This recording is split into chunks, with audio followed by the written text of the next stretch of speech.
All right, everybody, welcome back to our first full website. And it's going to be a little bit different probably than I said. We're not going to go right into the CSS. We actually have one intermediate step that we have to complete before we get into our CSS. So just as a kind of a idea of where everything is going to go, where we are going to take this website for our index page, I'm going to get you to this point right here. We're going to have our Jumbotron, which is our large focal image. We're going to have, as opposed to having a chunk of the page taken up by this text up on the top, we're going to have the text inside of our Jumbotron. And then we're going to use our row setup with a couple of placeholder images that we are now going to go create in Canva. So this is going to be the goal. This is where we're going to end up after our next video.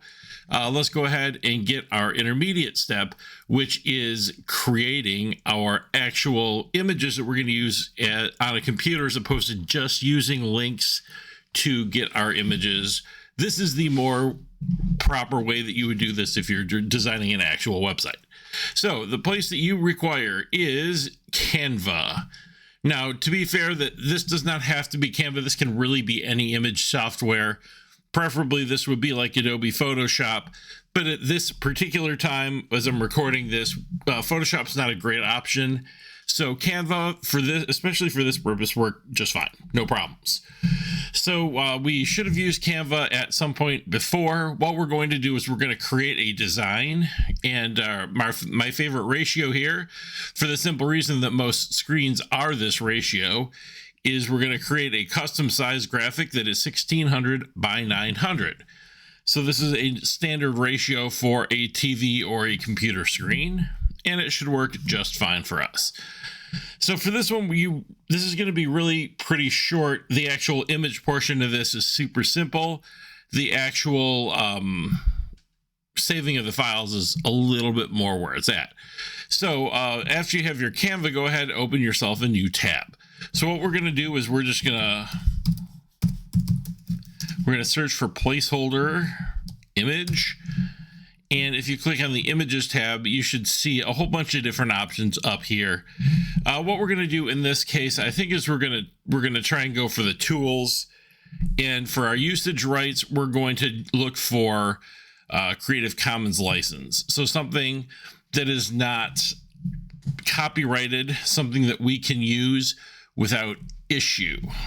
So with the Creative Commons license, you should have a couple of pretty terrible things to pop up, but that's okay. This one right here for Wikipedia is just, or Wikimedia, whatever it is just fine. So I'm going to click this one. You're free to use whichever you want. And like all things, you make sure you click on this image, and then we're going to right click or two finger click and copy this image. Now, if we were to put this in just like this, we copy the image address. We're not doing that. We're just going to do this copy image. So we actually get this thing that we're going to paste then with Control V into Canva. So if you just resize this a little bit here, actually what we're going to do is we're going to use this in a slightly different way. So if you make it maybe about that size and then use the guides in Canva, when the pink lines appear, what we want is these pluses right here.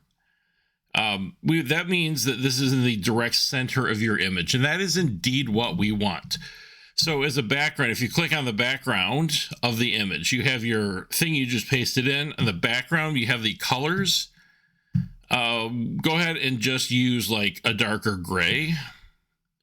Actually, let's use the lighter gray because that looks terrible. Okay.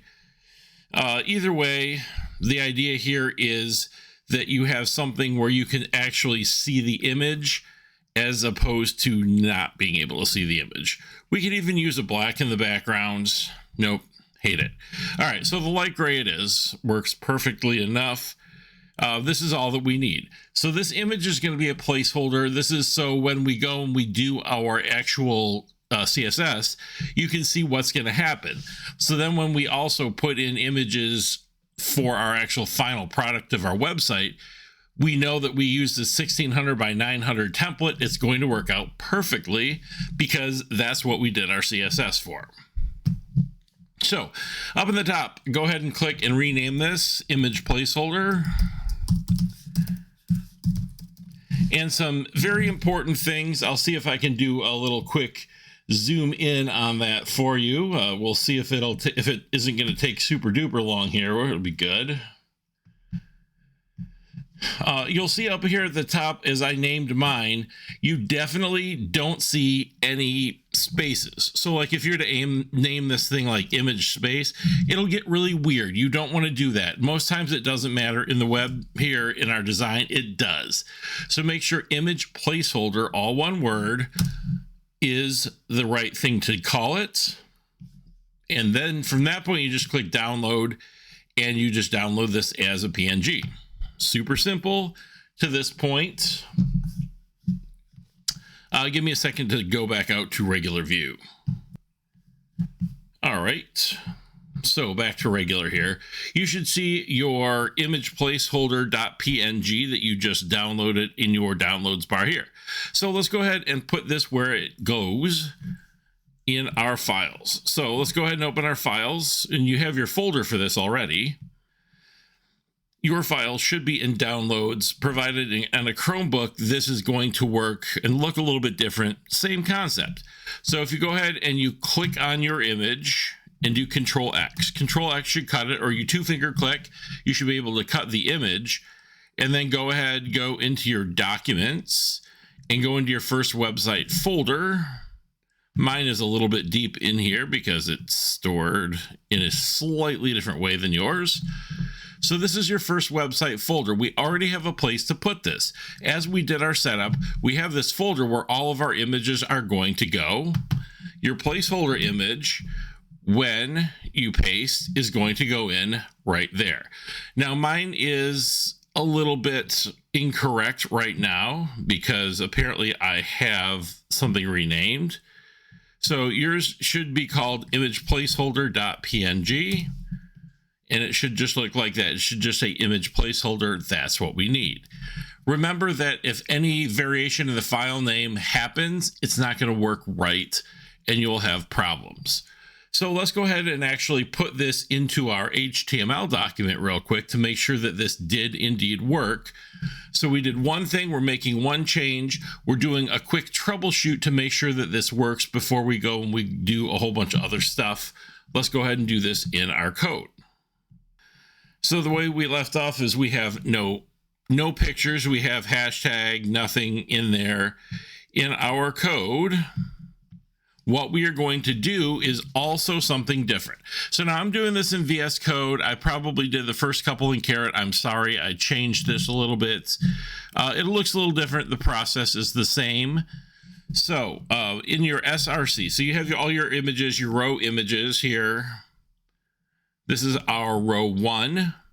In our SRC, what you have to do, oops, too many deletes, is in your images folder, you put a / and image placeholder.png is what you need to type, whatever you just named that file. Now, one of the nice things about VS Code there is you saw that that came up as a suggestion. Yours is not going to do that in Caret. I'm sorry. I just figured you didn't want to suffer through my typing. So if this works, let's go ahead and check the first one, save your file. And if this does indeed work, when you refresh your page, you should see your massive, humongous image placeholder on there. If you don't see your image placeholder pop up at this time, please come ask me questions and I will help figure out why that is. The troubleshooting is you named it wrong or you put it in the wrong folder. Those are the two options. Now, assuming that yours does indeed work, here's what we need to go from there. We go back into our code, and we know that this works. We know this link works, so copy it. And we have 3 rows. So replace the hashtag in your SRC for your row image in row 2, as well as row 3. So we have now something that should have a solid placeholder for all of our images. So you should now, assuming this works, this will be super easy because you just paste it in. You should now have 3 placeholder images. It should work great.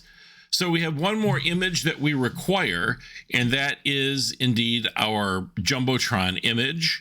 So let's go ahead and go back into Canva real quick and create our Jumbotron image. Like I said, if you have any problems to this point, please come ask, because going on is not a good option if something doesn't work right here. So in our Jumbotron, we can close this placeholder out right here.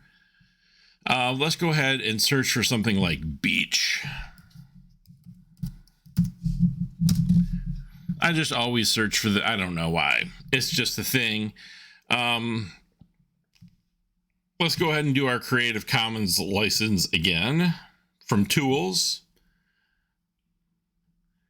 And this first one actually will be spectacular. Remember, 2-finger click, right click, and you are going to copy this image, not the address, copy this image in this case. And in Canva, let's go ahead and create ourselves a new custom sized image. In this case, our width is going to be, we'll say 2000, and our height will be about 500, we'll say. So this one, as you can tell, is a much, much wider image and a much not taller image. So if you look at what our goal is, you see the shape of my beach image right here. Oopsies. You see the shape of my beach image. This is more the shape of the the file that you want. So in our Canva, just go ahead and do Control V, paste your beach picture in, and go ahead and resize it. So what it does is it fits inside of the box. Now, obviously, all of the images not going to fit in the box. And Canva is great because it doesn't let you necessarily just drag from the side like that. It will automatically tell you, oh, no, we need to keep the proportions. So now you can't necessarily use all of this image. So choose a chunk of this image that looks nice. I'm going to choose this. So once you go and you do this in Canva, this is all you do. Again, we're not doing a whole lot of things with this image. What we basically have right here is a cookie cutter that we can use to make sure our images are properly sized. So once you have your image properly sized in the Canva window that you created, rename this design as Jumbo. We'll call it Jumbo Placeholder.